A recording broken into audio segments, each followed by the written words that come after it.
Hello everyone, I am doctor Sonia from impress on homeopathy. आज का जो हमारा टॉपिक है वो है एंजाइटी डिसऑर्डर।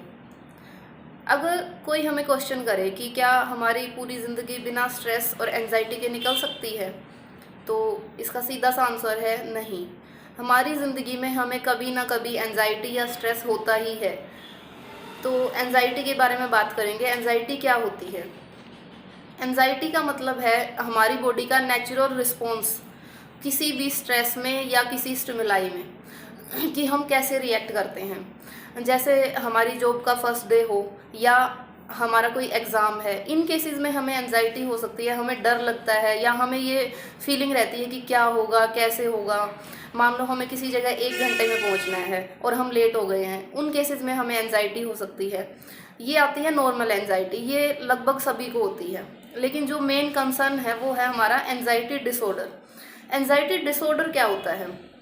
जब आपकी जो फीलिंग ऑफ फियर है, वरी है, ये एक्सट्रीम हो जाए, 6 महीने से ज़्यादा आपको यही सिम्टम्स आए, या फिर आपका जो डर है वो एक एक्सट्रीम लेवल पे पहुंच जाए, आपको बार बार रोना आए, आपकी हार्ट बीट बढ़ जाए, इन केसेस को कहते हैं हम, जो ये सिम्टम्स हैं इनको कहते हैं एंजाइटी डिसऑर्डर। एक्सट्रीम केसेस में हमें देखने को मिलता है कि पेशेंट को इतनी एंजाइटी होती है कि वो किसी से मिलने में डरता है, वो बाहर गली में जाने पे डरता है, सड़क पे जाने में डरता है कि कहीं उसका एक्सीडेंट ना हो जाए, या अब वो घर से बाहर निकलने में भी डरने लगता है।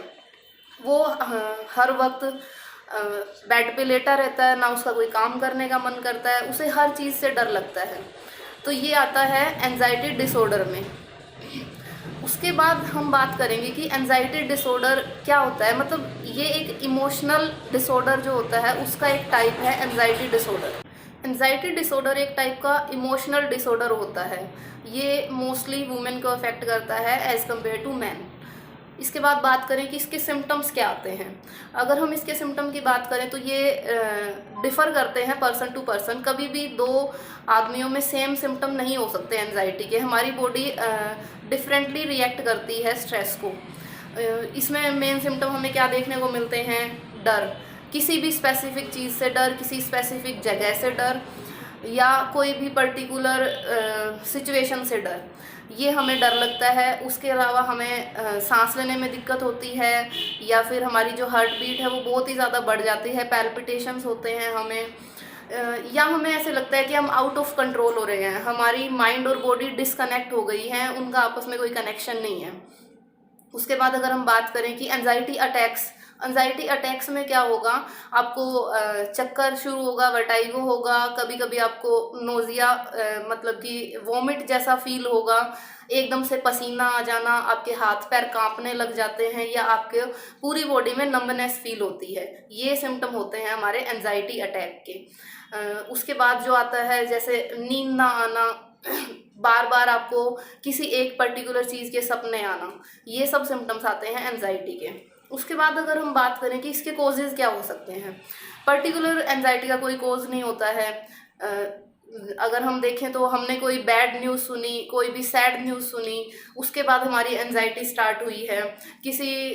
कई पेशेंट से बात होती है तब पता चलता है कि उन्होंने किसी अपने फैमिली मेम्बर को खो दिया, उसके बाद उसकी एंजाइटी स्टार्ट हुई है।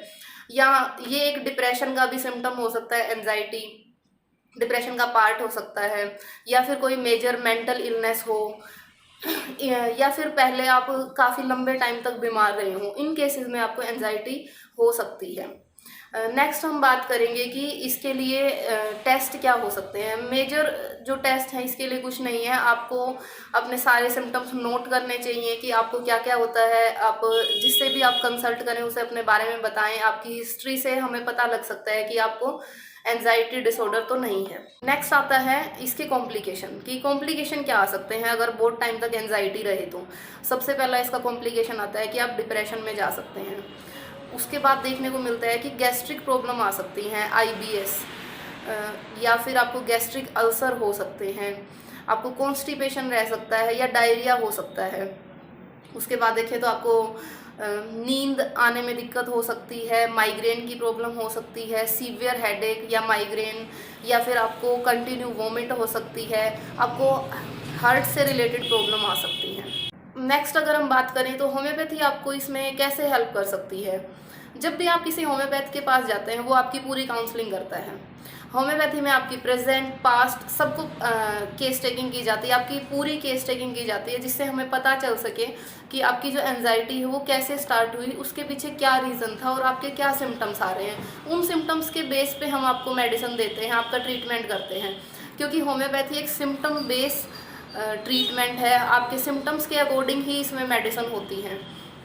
होम्योपैथी में बहुत सारी मेडिसिन हैं आपकी एंजाइटी और स्ट्रेस को मैनेज करने के लिए, जैसे कि कैलीफोस, पल्सटिला, नेट्रोम्यूर, इग्नीशिया। इन सब में अलग अलग सिम्टम होते हैं। जैसे जो आप हमें सिम्टम बताओगे हम उसके अकॉर्डिंग ही आपको मेडिसिन देंगे। तो आप होम्योपैथी इसमें बहुत ही अच्छा काम करती है, बहुत ही अच्छे रिजल्ट हैं होम्योपैथी के इसमें। तो आप अपने स्ट्रेस या एंजाइटी को मैनेज करने के लिए होम्योपैथी का सहारा ले सकते हैं। इसके बाद हम बात करेंगे कि इसका हम मैनेज कैसे कर सकते हैं, क्या हमें लाइफस्टाइल रूटीन फॉलो करना चाहिए, क्या डाइट फॉलो करनी चाहिए। तो सबसे पहले तो एक हमें रेगुलर डाइट प्लान फॉलो करना चाहिए, डेली एक्सरसाइज करनी चाहिए। हमें हमारी जो एंजाइटी के सिम्टम्स हैं या कुछ भी है उसे दूसरों के साथ शेयर करना चाहिए। हमें हमारे मन के अंदर वो बातें दबा के नहीं रखनी चाहिए। जितनी ज़्यादा लोग अपनी बातें शेयर करते हैं, जिनको एंजाइटी होती है, उनका स्ट्रेस लेवल कम आता है, उनके सिम्टम्स कम आते हैं।